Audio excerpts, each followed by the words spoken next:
Price Lord. கிருபையின் 5 மணித்தின் மூலமாய் உங்களை சந்திப்பதில் மிக்க மகிழ்ச்சி அடைகிறேன். கர்த்தர் நம்மை தனின் மணி போல 6 மாதங்கள் கடக்க செய்து 7ஆம் மாதத்தையும் காண செய்து 8வது மாதத்தில் நம்மை கூட்டிக் கொண்டு வந்து சேர்த்திருக்கிறார். இதிலும் ஒரு நாளை ஆசீர்வாதமாக நம்மை கடக்க செய்து 2ஆம் நாளில் நம்மை கூட்டிக் கொண்டு வந்து சேர்த்திருக்கிறார். நம் கர்த்தரை இதற்காக ஸ்தோத்திரிப்போம். நமக்கு இந்த மாதம் கொடுத்த வாக்குதத்தின்படி நீ அதிகமாய் அசைக்கப்படுவதில்லை என்ற வார்த்தையின்படி இன்றைக்கும் கூட நாம் இன்னொரு வார்த்தையை நாம் தியானிக்கலாம்.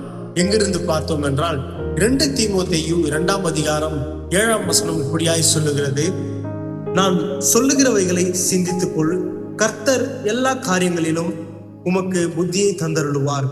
கர்த்தர் நம்மளோடு கூட என்று பேசுகிற வார்த்தை, கர்த்தர் எல்லா காரியங்களிலும் உங்களுக்கு புத்தியை தந்தருளுவார்.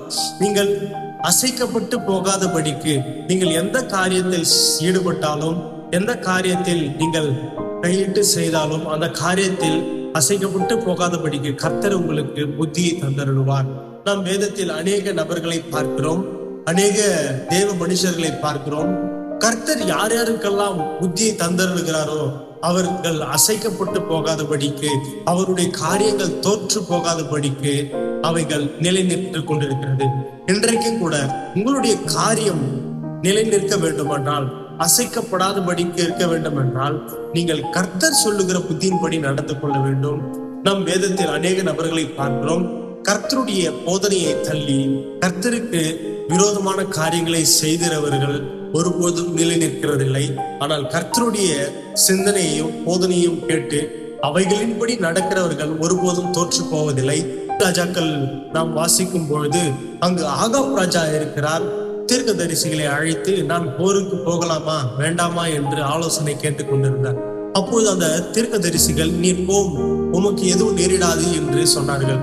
ஆனால் யோசபாத் தேவனுடைய மனுஷன், அவன் என்ன சொன்னான்னா, நீர் தேவனுடைய தீர்க்கதரிசிகளில் ஒருவரை கூப்பிட்டு கேட்டு பாரும், அவர் என்ன சொல்லுகிறாரோ அதன்படி நடந்து கொள்ளும் என்று அவர் ஆலோசனை சொன்னார். ஆகாப் ராஜா அந்த தீர்க்கதரிசியை வரவழைத்து, அந்த தேவனுடைய தீர்க்கதரிசியை வரவைத்து கேட்டபொழுது அந்த தீர்க்கதரிசியும் நீர் போம், நீர் ஆனால் திரும்பி வருவதில்லை என்று அவரிடம் சொன்னார். அதனால் இந்த ஆகாப் ராஜா கோபப்பட்டு என்ன பண்ணாருன்னா, தன்னுடைய ராஜரீக வேஷத்தை யோசபாத்து கிட்ட கொடுத்து அவனை ராஜாவாய் மாற்றிவிட்டார். இவர் ஒரு சாதாரண மனுஷனா போனார். அவர் தேவனையே ஏமாற்றலாம், தேவனுடைய ஆலோசனையை தள்ளலாம் என்று நினைத்தார்.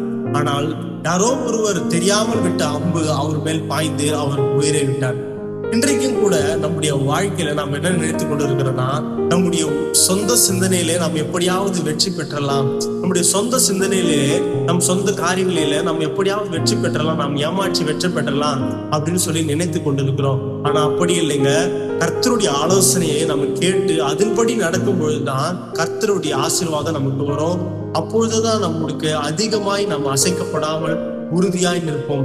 இல்லை என்றால் இது போன்றுதான் ஆகாப் ராஜாவை போல உயிர் விட வேண்டியது வரும். அதே போல் நாம் இந்த காரியத்தில் நாம் எப்பொழுதும் கர்த்தர் சொல்லுகிற ஆலோசனைப்படி நம்முடைய வாழ்க்கையில் நாம் நடப்போமானால் ஒரு பொழுது நாம் அசைக்கப்படுவதில்லை என்று வசனம் சொல்லுகிறது.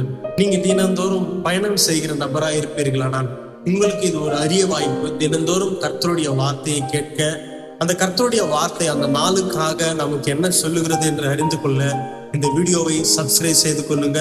இந்த சேனலை நீங்கள் தொடர்ந்து கவனித்துக் கொண்டு வாங்க. அநேக ஆவிக்குரிய விஷயங்கள் இதில் பதிவேற்றப்படும். நீங்கள் அதை தெரிந்து கொண்டு கர்த்தருடைய நாமத்தை நாம் மகிமைப்படுத்துவோம் ஒன்றாக சேர்ந்து.